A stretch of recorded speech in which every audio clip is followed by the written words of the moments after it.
존경하는 국민 여러분, 김상희 의장님과 선배 동료원 여러분, 김부겸 총리님과 국무위원 여러분, 전라북도 전주시 갑 더불어민주당 김윤덕 의원입니다. 국가균형 발전은 대한민국의 명운이 걸린 문제입니다. 국토 면적의 12%에 불과한 수도권에 인구의 절반 이상이 모여 살고 있습니다. 돈과 기회와 일자리가 서울 생활권에 몰려 있습니다. 수도권의 부동산 가격은 천정부지로 치솟고 저출산, 고령화 등 구조적 난제는 해결의 실마리를 찾지 못하고 있습니다. 지방대학은 벚꽃 피는 순으로 문을 닫고 있지만 수도권 대학들은 정원을 증원하려고 하고 있습니다. 오늘 대한민국의 슬픈 자화상입니다. 국가 균형 발전은 선택사항이 아니라 생존 전략입니다.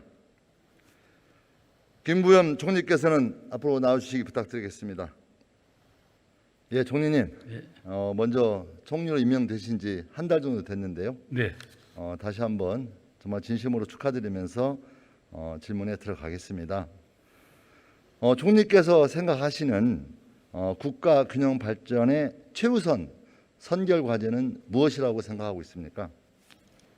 여전히 국토의 골고루 지역의 거점별로라도 최소한 그 지역이 스스로 일어설 수 있는 발전 동력이 될 만한 그런 산업, 대학, 그런 또 연구 이런 역량들을 모아주는 쪽으로 좀 정책을 집중해야만 지역이 살아날 수 있다고 생각합니다. 예, 저하고 생각이 같으신데요.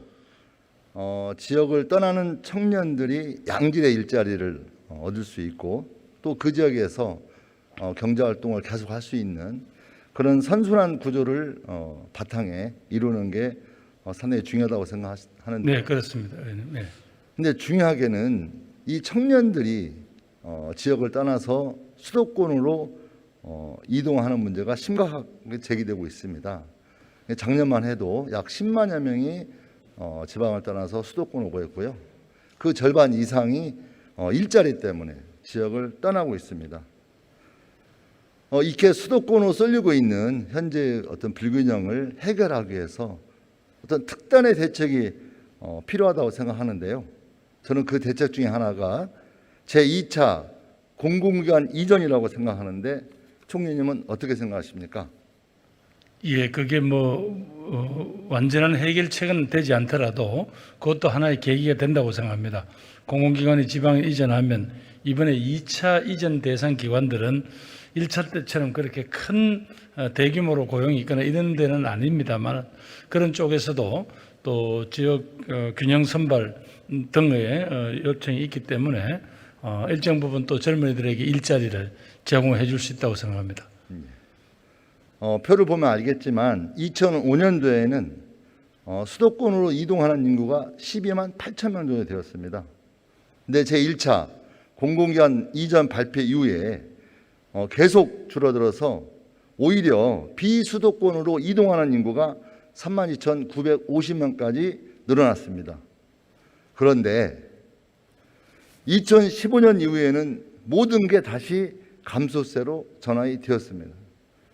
그 효과가 탄력을 받던 2015년도에 제2차 공공기관 이전을 했어야 된다고 생각하는데 총리는 어떻게 생각하십니까? 저도 조금 그 점을 아쉽게 생각합니다. 그때 1차 공공기관 이전에다 덧붙였더라면 그 지역에 있는 정주시설 또 여전히 다른 인프라가 그때 좀 집중적으로 투자될 수 있었고 혹은 아니면 이번에는 기존 도시의 어떤 도심 재개발이나 이런 거하고 엮으면 그동안 1차 때 우리가 잘 살피지 못했던 정주 여건 이런 부분 문제를 상당히 해결할 수 있었는데 하는 그런 아쉬움이 있습니다. 예, 지금이라도 제2차 공공기관 이전 준비하고 시작해야 한다고 생각하고요. 정부는 상당 부분 준비가 되고 있습니다. 예. 이게 이제 구도심과 연계해서 진행한다면 지역에 따라서는 예, 그렇게 요청하는 데도 있고요. 예, 어떤 데는 또 이제 일기처럼 네. 신도시 방식으로 요청을 하는 데도 있습니다. 그러나 이번에는 어떻게든 간에 1차 때 우리가 조금 부족했던 부분을 이번에 보강해서 진행을 할까 합니다. 예, 또 이어서 질문 드리겠습니다. 지역과 지역을 잇는 대도시 광역교통망 사업이 그 규모가 약 130조 규모입니다. 우리 총리님 인사청문회 때도 같이 네. 나눴는데요. 예. 수도권이 97조, 또 지방 광역시가 30조, 전라북도, 강원도, 충북처럼 광역시가 없는 지방자치단체는 제로입니다. 이 문제 어떻게 생각하십니까, 총리님? 예, 조금 접근 자체가 조금 달리 지금 같은 방식으로는 이런 지역에 여러 가지 소외감 또 균형 발전의 어떤 계기를 못 만드는 이런 문제점이 있다고 생각합니다. 예. 예. 또 하나 더 말씀드리겠습니다. 현재 국토부에서 진행하고 있는 도심융합 특구 사업이 있습니다. 이 도심융합 특구 사업은 구도심 재생 사업을 위해서 이 구도심의 산업, 주거, 문화 사업을 혁신적으로 바꾸는 사업인데요. 이게 지방 광역시 5곳에만 한정되어 있습니다. 구도심은 대도시에도 있고 중규모의 도시도 있고 소도시도 있다면 저는 각각의 그 도시의 규모와 특성에 맞게 구도심을 살리기 위한 융합 복합 사업이 진행돼야 된다고 생각하는데 총리님께는 어떠십니까? 예, 의원님 충분히 의원님 뜻에는 동감을 합니다. 그런데 이제 우리가 투입할 수 있는 자원 자체가 제한되다 보니까 그렇게 또 이렇게 분산해서 투자를 하면 사실상 이제 효과가 제대로 나기는 어렵지 않겠습니까? 막 그런 어려움도 고려했을 거라고 생각이 됩니다. 예. 그러니까 아까 말했지만 광역철도 사업도 수도권과 광역시, 그다음에 구도심 특화 사업도 광역시. 저는 구도심을 살리기 위한 이 도심 융합복합 사업도 광역시는 광역시의 규모에 맞게, 중규모의 도시는 그 규모에 맞게, 소도시는 그 규모에 맞게 각각의 어떤 모델을 잡아내는 작업을 함께 진행하는 게 장기적으로 훨씬 더 효과적이다 이렇게 생각하고 있습니다. 예, 지금 의원님께서 발표하신 이 계획이 중장기 계획인지 혹은 단년도에 어떤 그 사업을 이어가는 사업인지를 제가 정확하게 몰라서 답변 못 드리겠습니다만은 지금 의원님께서 문제 제기하신 바대로 기왕 이렇게 되면 현재 덩치가 크고 조건이 좋은 대도시만 더 앞으로 기회를 잡게 되고 나머지 도시들한테는 점점 더 이렇게 여러 가지 고통이나 고통을 강요하고 기회를 뺏는 꼴이 되니까 이런 의원님의 문제 제기를 제가 좀 잘 수용을 할 수 있는 방법을 찾겠습니다. 예. 최근에 또한 발표된 제4차 철도망 개혁안을 보면 신규 광역철도 사업 중에서 수도권이 14건, 비수도권이 8건입니다. 모두가 다 예비 타당성 조사에서 B씨가 나오지 않는다는 거고요. 특히 전라북도의 경우 같은 경우에는 아주 오랫동안 요구해왔던 전주 김천간 철도, 국가 식품 클러스터 산업선 등 거의 배제된 채 진행이 되었습니다. 이번 그 국가 균형 발전 사업에 대해서 비전을 세우는데 이 예타 제도와 연동해서 좀 더 변화된 기준을 만드는 게 중요하다고 생각하는데 총리님께는 어떻게 생각하십니까? 의원님 좀 제도는 손을 봤습니다. 그래서 이제 이른바 비용 편익 분석을 할 때 이렇게 쭉 예를 들면 이익이라든가 지금까지 높은 가점을 두던 그런 방식으로 하면 지금 현재 낙후된 지역이나 지방은 계속 밀릴 수밖에 없거든요. 그래서 어떤 국토 균형 발전이라는 그런 측면도 집어넣어서 평가할 수 있도록 그렇게 지금 제도는 손을 봤습니다. 예. 그럼에도 불구하고 의원님 말씀하신 대로 아직은 너무 격차가 커서 아직은 효과를 발휘 못하고 있는 것 같습니다만 분명히 그런 변화가 있습니다. 예. 총리님, 2번 바꿨습니다. 2019년 4월에 수도권과 비수도권을 이원화시켰습니다. 네. 그리고 2021년 5월에는 지역 낙후도 산정 방식을 상당히 다양하게 예. 기준을 확대했거든요. 예. 근데 그 내용을 살펴보면 지방에 대한 그 균형 발전 그 비중이 5%를 늘렸습니다. 그런 어떤 문의만 바뀌었다는 생각이 안 드십니까? 아마 그 이제 그 평가를 하는 그 전문가들 입장에서는 그 5%도 결국 적지 않을 거다라고 판단했던 것 같은데요. 그게 현장에서는 일종의 그냥 희망 고문 이상은 아니다 하는 그런 어떤 의원님의 판단이신 것 같은데, 하여튼 그것도 다시 한번 더 제가 살펴보겠습니다. 수십 년 동안 누적되어 온 수도권 중심의 이 경제 지표가, 경제 중심적인 요소가 단 하루아침에 바뀌지 않습니다. 그런데 이걸 5% 정도 늘렸다고 해서 절대 한순간에 바뀌지가 않는다는 겁니다, 총리님. 그렇다면 문의만 바뀌었다, 그리고 땜질 처방이다라고 비판할 수밖에 없다고 보고 있고요. 이런 심각한 문제에 대해서 현장의 목소리를 들어본 적 있습니까? 저는 행안부 장관 시절에 그런저런 어떤 그 지역민들이 가지고 있는 박탈감과 그런 분노를 제가 들었습니다만은, 아마 여러 가지 모든 정책에서 그런 정신이 구현됐다라고는 말씀드리기 어렵겠습니다. 제가 예를 한번 들어보겠습니다. 우리 전라북도는 국세 납부 비율이 전국 대비 1%입니다. 소득 수준이 전국 최하위인 이 전라북도가 지역 낙후도 선정 기준 개편으로 경북, 전남, 제주, 강원보다 더 발전된 지역으로 집계가 됐습니다. 납득이 되시는가요, 총리님? 그래서 의원님, 저도 아까 그 자료를 보고 느낀 건데, 그게 어떤 평가 항목에서 그런 어떤 역전이 일어났을까요? 그게 좀 저도 납득하기 어렵던데요, 그 문제. 예, 그러니까 지역 여건을 종합적이고 포괄적으로 반영할 수 있도록 해서 활용 지표를 대폭 확대했습니다. 그래서 8개에서 36개로 확대했는데요. 기존의 인구, 경제 지표 등 문화, 여가, 보건복지, 교육 이런 관련된 지표를 반영하였다고 얘기를 하고 있는데, 그 자체가 매우 정량적이지 못한 채 정성쟁이에 들어가 있는 거죠. 그러다 보니까 전라북도가 제대로 평가되지 못한 측면이 반영되면 실제 현실과 다른 결과가 나온다는 겁니다. 더군다나 이게 수도권과 비교해서 이 지표가 적용이 된다면 사실상 그 모든 지역은 후순위로 밀릴 수밖에 없고 할 수 있는 게 아닌 거죠. 그러다 보니까 제가 국토교통부 관계자를 많이 만나봤지만 그 마음은 충분히 이해하지만 현재의 지표를 기초로 해서 나온 것은 바꿀 수가 없다는 거예요. 감사를 받고 싶다는 겁니다. 그래서 결국은 어떤 문제냐면 지표를 바꿔야 된다, 기준을 바꿔야 된다, 사고를 바꿔야 된다, 결단을 해야 된다. 평범하고 노멀한 방식으로는 절대 바뀌지 않는다. 이게 결론입니다. 예, 돌아가서 이 문제에 대해서 개선 방법을 찾아보겠습니다. 총리님, 예. 올해 지금 4차 국가철도망 계획안 발표했습니다. 아직 발표한 건 발표는 아직 초안이 발표됐습니다. 예. 제5차 국도 국지도, 제2차 국가도로망, 고속도로 건설 계획이 곧 발표될 예정입니다. 예. 우리나라 국가 중장기 SO 사업이 결정되는 중요한 것인데요. 예. 이 지표를 바꾸지 않고서 한다면 기존의 것과 전혀 다르지 않은 결과가 나올 것이다.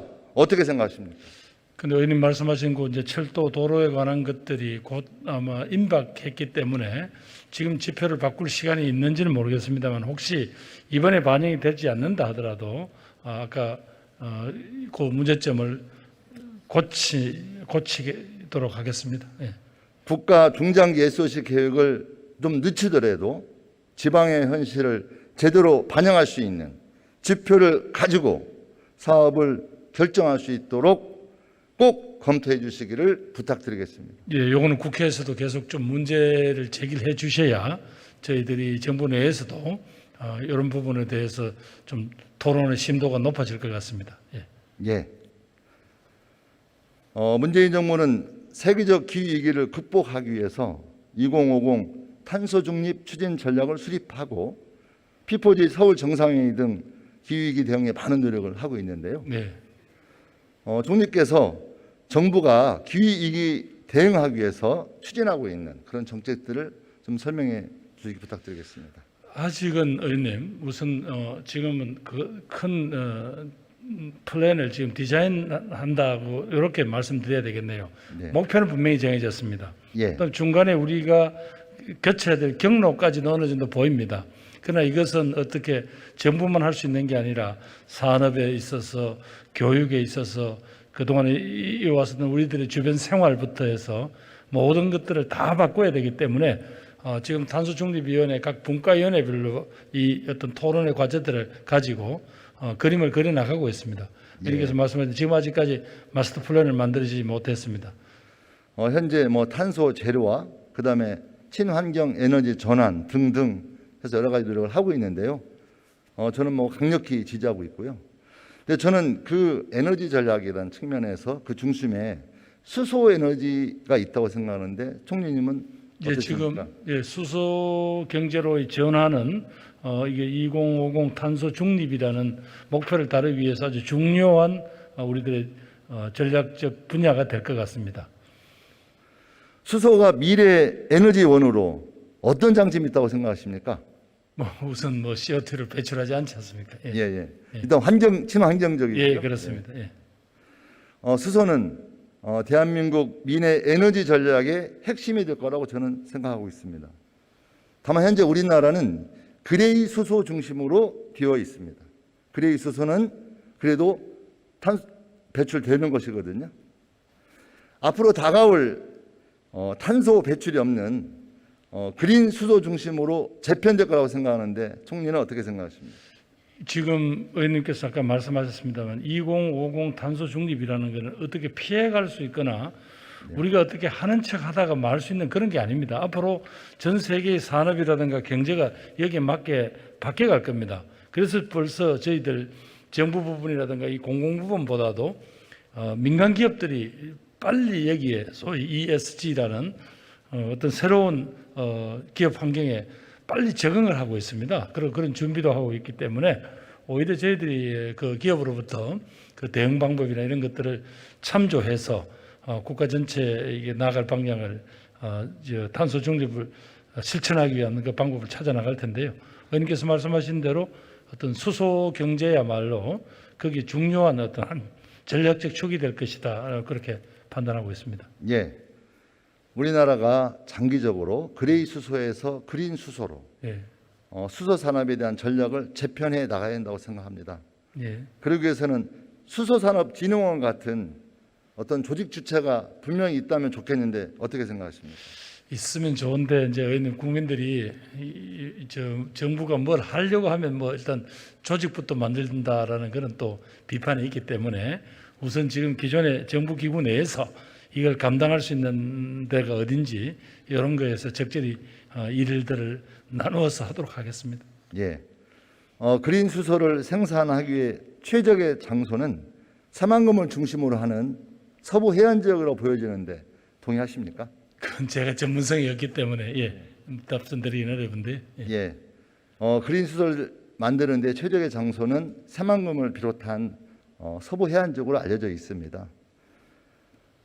전 세계에서 우리나라가 이 그린 수소를 어떤 퍼스트 무버로서 성장해 나가기 위해서는 수소산업진흥원 같은 조직 주체를 분명히 하고 새만금 중심의 서부 해안 지역에 대한 전략적 비전을 세우는 게 중요하다고 생각합니다. 그 조직 주체를 중심으로 그린 수소 산업을 전략적으로 이끌어 나가야 되겠다. 총리님께 꼭 부탁드리겠습니다. 예, 그런 어떤 방법이 의원님께서 말씀하신 그나마 우리가 퍼스트 무버가 될지 혹은 퍼스트 팔로워가 될지 우리가 그래도 수소 경제에 있어서는 상당히 앞서 있는다는 건 틀림없습니다. 따라서 이런 어떤 기회를 오히려 더 확장할 수 있는 방법으로서 지금 의원님 말씀은 수소 경제 연구원 같은 게 혹은 그런 게 필요하다면 그건 정부 내 또 기구를 늘리는 것 외에 또 다른 방법이 있는지 그렇게 찾아보겠습니다. 예, 수소 산업을 그린 수소로 재편하고 전 세계적인 퍼스트 무버가 되기 위한 전략을 세우고 조직 주체를 분명히 하고 최적의 장소인 새만금 중심으로 한 서부 지역에 대한 전략적인 판단을 해주시기를 다시 한번 부탁드리겠습니다. 예, 의원님 말씀 잘 알겠습니다. 예, 수고하셨습니다. 예.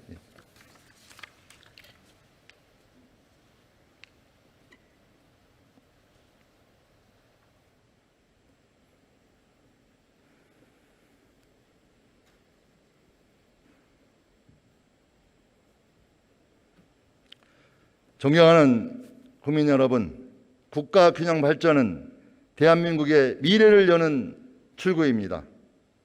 미래를 열기 위해서는 담대한 결단이 필요합니다. 공공기관 추가 이전 반드시 추진해야 합니다. 기반시설이 이미 갖춰진 원도심으로 이전하면 신도시 개발 부작용은 사라지고 도시 재생 사업은 한층 탄력을 받을 것입니다. 국회의사당 세종 이전 더 과감하게 추진해야 합니다. 지방의 형편을 고려하지 못한 예비 타당성 제도는 반드시 수정해야 합니다. 광역시 없는 광역단체를 차별하는 대도시권 광역교통관리 특별법도 즉각 개정해야 합니다. 서울과 시골로 구분되는 서울민국이 아니라 16개 시도가 고루 잘 사는 대한민국을 건설해야 합니다. 더 늦기 전에 용기 있고 과감한 국토균형 개발 정책들이 서둘러서 시행되어야 합니다. 경청해 주셔서 감사합니다.